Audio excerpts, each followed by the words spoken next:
Want to know what separates entry-level AI engineering projects from the systems being built by the teams behind Claude and Codex? The gap might seem impossibly wide, but there's actually a pretty clear progression that most AI engineers follow. Today, I'm mapping out the 5 levels of AI engineering projects that separate complete beginners from the people at the top of the field. I've coached hundreds of people into AI roles, and I've seen many aspiring AI engineers get stuck building the wrong types of projects that never actually land them jobs. By the end of this video, you'll understand exactly where you are on this journey and what specific skills you need to reach the next level. At level 1, you're building projects using a language model API with some kind of simple interface. For example, a chatbot that answers customer questions, or a little feature that summarizes articles for you. Most of the time, you're just using the OpenAI or Anthropic API and putting something quick like a Streamlit app in front of it. You're spending time on prompt engineering, but you don't necessarily track or test your prompts. You have some structured outputs and maybe some tests to ensure it parses correctly. And perhaps you've even put some logic in place to handle fallbacks when the model flakes out on you. If I was an absolute beginner and wanted to get to this level, I'd start with some free YouTube tutorials to learn what tools are out there and how the pieces fit together. Then I'd spend a weekend building something that helps me solve a problem in my real life, like maybe a meal prep coach. But the thing is, whatever you build will probably only work when it works. Because you're not tracking your prompts, you don't know if your changes are actually helping. You don't have metrics to evaluate the quality of your outputs. And your bot only knows what it's been trained on and whatever it can find on the web, which means it's missing a lot of helpful context your company might have. When you start addressing these issues, you reach level 2. You know you need to build a more robust system, and maybe you've been asked to make a system that can use your team's internal documentation, for example. So you start adding retrieval augmented generation to your project. This lets the model interact with internal knowledge bases to give it context on how to answer questions specific to your team or company. But just adding RAG is the easy part. The hard part is knowing if it's giving you correct answers, and if it messes up, figuring out why and how to fix it. That means understanding how to properly chunk up your documents, how to embed them so that you can store them in a vector database, and all the different ways we can use to find the right chunks when a new question comes in. It also means setting up really specialized evaluation methods for each component of your system, as well as for the system as a whole. Not only do you need to know what metrics to use, you also need to know what good looks like and how you're going to measure if the responses actually serve the customer need. If I wanted to get to this level from level 1, I'd take the chatbot I already built and hook it up to something the model has never seen. Like for that nutrition coach agent,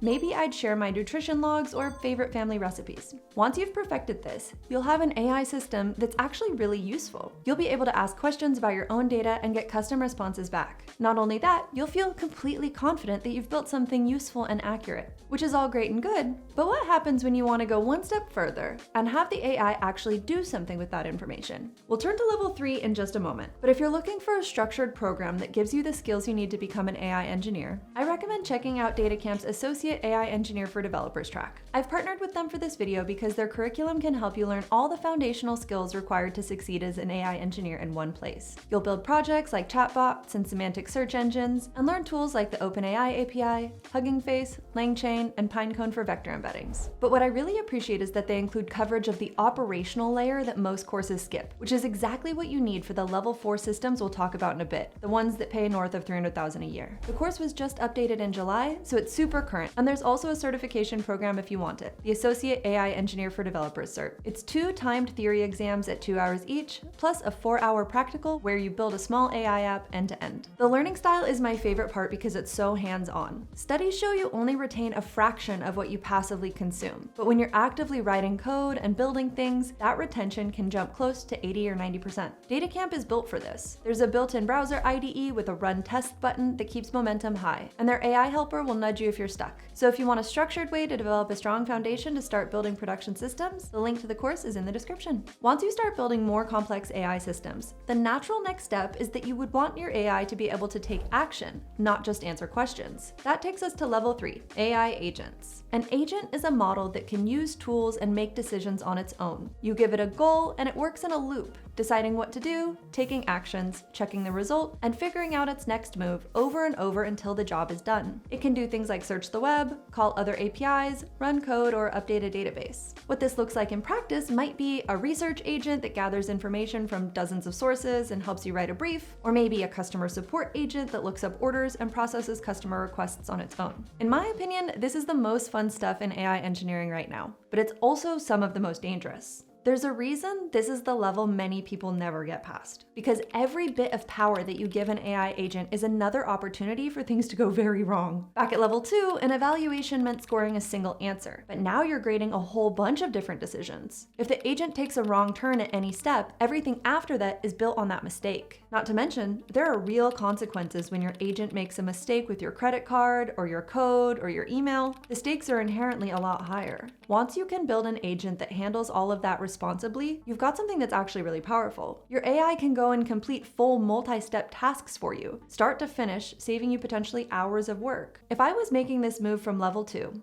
I'd start by giving the system I already had a real set of tools, but I'd keep them read-only at first. So let's say I'm still working on that nutrition coach. The agent can search my meal logs, use a nutrition calculator, and search the web, but I wouldn't let it change anything yet. Then I'd get the loop working where the agent decides, takes an action, checks the result, and goes again across all of those tools. I'd make sure I had observability instrumented and was confident the agent was reliable and secure before giving it more capabilities, like maybe being able to buy my groceries for the week based on a suggested meal plan. But there's still a gap between a single agent that's useful for you or maybe as an internal tool, and a multi-agent system that can be used reliably by potentially millions of users. Which brings us to level 4, enterprise scale AI systems. When people talk about AI engineering positions paying north of $300,000 a year, these kind of systems are what those people are building. Instead of one agent trying to do everything, you've got a bunch of specialized agents that hand work off to each other. Maybe one agent breaks down the request and routes it, a few others each handle their bit, and another one checks the work before it goes out. What this looks like in practice might be a customer support system, where one agent reviews and routes the ticket,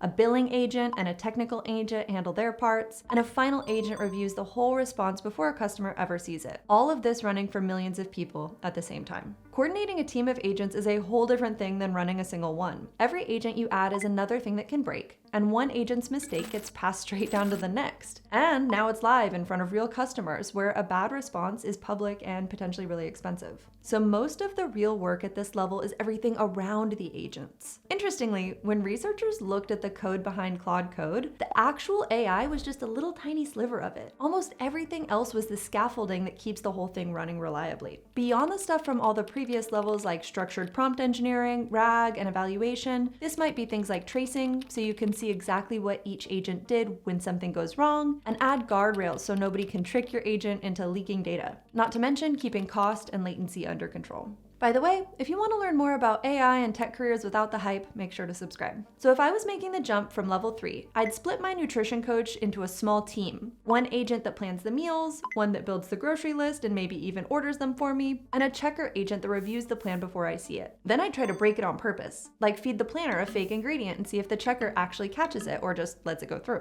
The millions of users part is honestly something you'll probably only get to build on the job, but we can still build something that could scale by building on cloud services and thinking about cost and reliability from the start. Once you can build teams of agents that hold up at scale, you've built something a company can actually run its business on and will earn the salary that goes along with that value. But even at level 4, you and your team are still the ones building all of this. You're kind of a bottleneck. So at level 5, you get yourself out of the way. This is the most advanced work happening in AI engineering right now, and it's where you stop building the system by hand and start giving agents the job of building it themselves. This goes way beyond just using coding agents to write the code, which you'll be doing at every level. It's even beyond spec-driven development, where you tell the agent what you want it to build and then let it implement it. Top teams like the ones building Claude Code and Codex are no longer directing agents through every change. They've started building systems that improve themselves. The idea is to set up a cycle where an agent looks at how the system is currently performing, comes up with a change that might make it better, makes that change, tests whether it actually helped, and then keeps it or throws it out. Then it does this whole thing again and again, potentially for hours or days without a human ever being involved.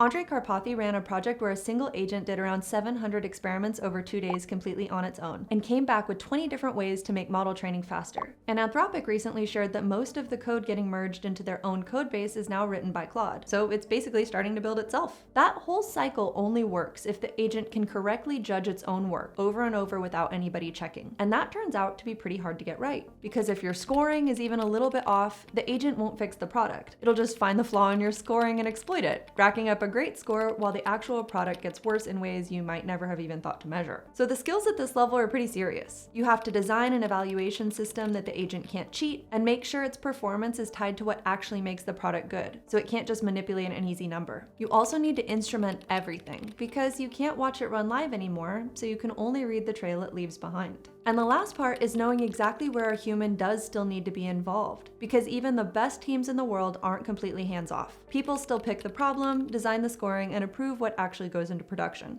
Most of the time. So this isn't a level you're going to get to from self-study in a couple of weeks. Every skill here is something you learn from years of actually running systems in production, seeing the ways that they break, and getting better over time. Luckily, most of us don't actually need to get to level 5. Most of my work on production AI systems at Twitch is realistically a level 2 or 3. Sometimes all you need is a well-done prompt and some simple evaluation to build something that's really useful. And we're hired to be useful, not fancy. Now, if you want to learn more about getting to level 3 or beyond, check out my complete AI Agents course up next.